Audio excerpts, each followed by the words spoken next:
جہیز کے تعلق سے آج کل بہت زیادہ گہما گہمی کا ماحول ہے، بہت پریشانی میں لوگ پڑے ہوئے ہیں، تکلیف میں پڑے ہوئے ہیں۔ حضرات کہ جہیز کے بارے میں کیا کرنا چاہیے؟ آیا کہ جہیز اگر لڑکی والا اپنی مرضی سے دے رہا ہے، کیا وہ جہیز لے سکتے ہیں کہ نہیں لے سکتے ہیں؟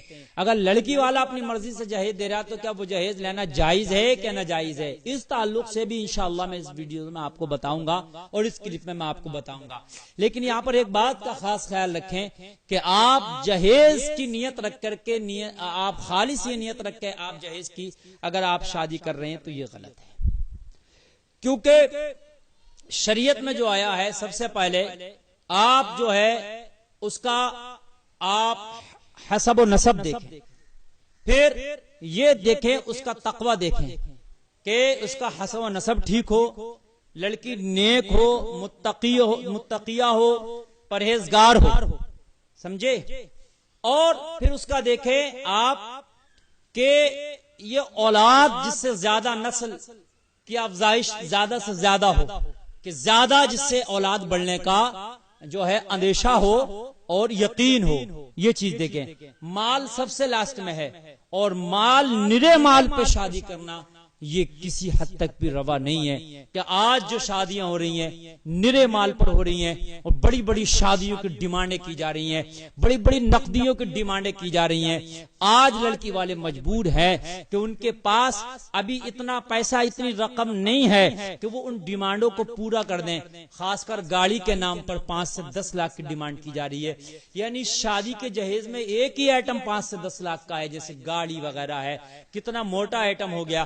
اب سارے آئٹم الگ رہے، ان کو الگ رکھ دیں، ایک ہی آئٹم ایسا ہے کہ وہ 5-10 لاکھ کا ہے، تو خدا را یہ اتنے بڑے بڑے آئٹموں کی آپ ڈیمانڈ نہ کریں، بلکہ اگر واقعی آپ کو اللہ نے جو ہے حوصلے والا بنایا ہے، اگر ایمان میں پختگی ہے، اور رسول کائنات صلی اللہ تعالی علیہ وسلم کو اگر خوش دیکھنا چاہتے ہو، آپ چاہتے ہو کہ جب قبر میں آقا کریم تشریف لائیں تو میرے آقا کا چہرہ آپ کو دیکھ کے مسکرانے لگے، میرے نبی کے ہونٹوں پہ تمہیں دیکھ کے مسکراہٹ ہو، تو پھر جہیزوں کی ڈیمانڈ نہ کر کے جاؤ دنیا سے، پھر آپ شادیاں کر کے جاؤ تو نبی کے اس قول پہ عمل کر کے جاؤ جو میرے نبی نے فرمایا کہ آپ نکاح کو آسان کرو، زنا کو مشکل کرو، آپ جہیز کی ڈیمانڈ کو بالکل منع کر دو کہ ہم کو جہیز کے اوپر شادی ہی نہیں کرنی ہے، ہمیں تمہارا جہیز چاہیے ہی نہیں ہے، آپ سادہ سے زیادہ شادی کریں، سمپل سے سمپل شادی کریں۔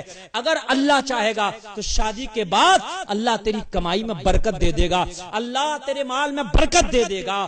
میرے پیارے، شادی کر کے وہ شخص مالدار ہو جاتا ہے جو سنت رسول کے مطابق نکاح کرتا ہے، اس لیے کہ جو تیری ہونے والی بیوی ہے وہ اپنا نصیب بھی تیرے گھر لے کے آ رہی ہوتی ہے، کہیں نہ کہیں اس کا نصیب بھی تیری کمائیوں میں شامل ہو جاتا ہے۔ تو جہیز کی تو ڈیمانڈ کی نہ جائے، جہیز کی ڈیمانڈ پر تو شادی نہ کی جائے۔ جہیز کا معاملہ تو یہ ہے کہ اگر اللہ نے واقعی تیرا ایمان تجھے مضبوط بنایا ہے تو پھر شادی میں اپنے جہیز کو منع کر دے تو کتنا اچھا ہے۔ کرتے جہیز کے اوپر زمانہ شادی کرتا ہے، ایک وہ بھی ہونا چاہیے رسول کا مستانہ فرزانہ دیوانہ جو جہیز کے لیے منع کرے، میں نے شادی تو کرنا ہے، میں نے تیرے جہیز پہ شادی نہیں کرنا ہے۔ کاش ہمارے نوجوانوں کو اللہ یہ عقل دے دے، انہیں یہ جذبہ دے دے، ان کے اندر یہ شوق میرا رب پیدا کر دے کہ وہ یہ شوق بنا لیں، اپنے اندر یہ جذبہ پیدا کر لیں، ہم نے شادیاں کرنی ہیں، لیکن اب ہم نے شادیاں بنا جہیزوں کے کرنی ہے۔ اللہ اللہ، بہت سی تنظیمیں ایسی ہیں، بہت سی برادریاں ایسی ہیں کہ جو آج بھی جہیزوں پہ شادی نہیں کرتی، وہ لوگ خوشحال نظر آتے ہیں۔ اللہ کی قسم، ان لوگوں کو میں خوشحال دیکھتا ہوں کہ جن کے ہاں پر جہیزوں کا رواج کم سے کم ہے یا نہیں ہے، آج بھی وہ لوگ خوشحال ہیں۔ ہمارے ہاں جب زیادہ سے زیادہ جہیزوں کی ڈیمانڈ ہے، جس کے ہاں 2 4 5 بیٹیاں ہیں، بتاؤ کہاں سے 10 لاکھ کی ایک بیٹی کی شادی کرے گا؟ اب تو میاں 10 لاکھ میں بھی نہیں پور پڑ رہی، 5-10 لاکھ کی تو ایک گاڑی چاہیے۔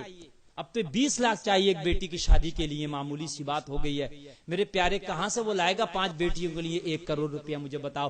اس کی پراپرٹی بھی اتنی نہیں ہے، اس کا کوئی مال بھی اتنا نہیں ہے، اس کی کوئی انکم بھی اتنی نہیں ہے، اس کا کوئی کاروبار بھی اتنا نہیں ہے. خدا را رحم کرو ان غریبوں پر، خدا را رحم کرو ان بیٹیوں کے باپوں پر. اللہ کے لیے ترس کھاؤ ان بوڑھے باپوں پر کہ جن کی بیٹیاں جوان ہو گئی ہیں. شوق پیدا کرو اپنے اندر اور ایک نئی چیز پیدا کرو تاکہ زمانے کی آنکھیں کھل جائیں. وہ کون محمد مصطفیٰ کا غلام ہے کہ جس نے شادی کی ہے اور بنا جہیز کے کی ہے. آپ اپنے جہیزوں کی سیلفیاں تو ڈالتے ہو سوشل میڈیا پر، اس کی ویڈیو بنا کر ڈالتے ہو سوشل میڈیا پر. مجھے یہ والی گاڑی ملی ہے، مجھے یہ جہیز ملا ہے، مجھے یہ صوفہ سیٹ ملا ہے، مجھے یہ برتن ملے ہیں، مجھے یہ چیزیں ملی ہیں. یہ آپ نمائش تو کرتے ہو، لیکن کوئی ایسا بھی تو ہو کہ جو سوشل میڈیا پر اپنی یہ خبر ڈالے کہ میں نے بنا جہیز کے شادی کی ہے اور الحمدللہ بنا جہیز کے میں نکاح کر چلایا.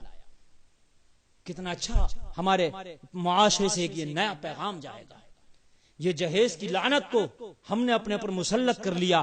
حقیقت یہ ہے کہ اللہ کے رسول صلی اللہ علیہ وسلم جب دنیا میں تشریف نہ لائے تھے تو لڑکیوں کو بوجھ سمجھا جاتا تھا. آج وہ زمانہ مجھے لگ رہا، آج وہ وقت پھر سے اپنے آپ کو دہرانے کی کوشش کر رہا ہے کہ بیٹیاں اگر کسی کے گھر میں ہیں تو وہ اپنی بیٹیوں کو اپنے سر پہ ان کو بوجھ محسوس کر رہا. کیوں کر رہا بوجھ محسوس؟ وجہ یہ ہے میرے پیارے کہ ہم نے جہیز کی لعنت کو اپنے پر مسلط کر لیا ہے. ہم نے جہیز جیسی خرافاتوں کو اپنے پر لازمی کر لیا ہے. جب کہ ہوتا کیا ہے سامعین حضرات، جو دیا گیا جہیز ہے بیٹی کا، میں دیکھتا ہوں دیا گیا جہیز کا مشکل سے 20% ایسا حصہ ہے جو استعمال میں آتا ہے، باقی جہیز کا 80% ایسا حصہ ہے جو استعمال میں نہیں آتا، رکھا پرانا ہو جاتا ہے. دیکھیے 100 طرح کے برتن ہوتے ہیں جہیز میں، 100 طرح کی چیزیں ہوتی ہیں جہیز میں. کتنی چیزیں استعمال آتی ہیں جہیز میں مجھے بتائیے. مشکل سے بیڈ، صوفہ ہو گیا، یا الماری وغیرہ، یا واشنگ مشین، فریج، یہ آ گیا استعمال میں.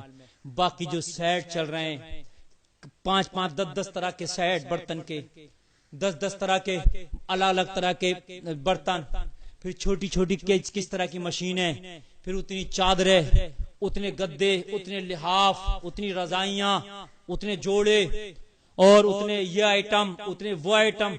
خدا کی قسم میں تو گھروں میں دیکھتا ہوں کہ اس طرح کے آئٹم آ جاتے ہیں کہ اس طرح کے اس کے گھر میں کام بھی نہیں ہوتے.